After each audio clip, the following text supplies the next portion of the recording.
All right. This was something I'd been thinking about for a while. Well, recently here, anyways. The notion of becoming debate brained, if you will. I don't know if that's actually what the definition is, but we'll expand the definition to encapsulate this. So I'd mentioned this in one of my previous videos, but it feels like there are two really fundamental ways of knowing a thing.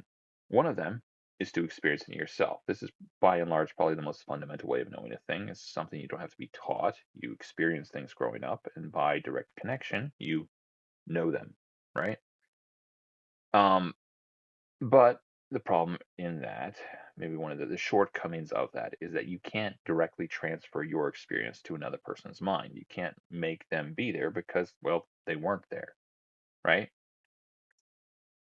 So you need a second way of knowing things, i.e., a way of transferring things from one person's mind to another person, for relating experience or convincing a person who wasn't there that this is how it happened, i.e., proof, the other way of knowing things.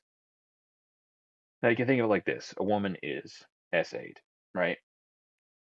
She was there. She doesn't need it proven. She experienced it. And presumably the other person involved was also there and doesn't need it proven. They experienced it, but they might not be confessing.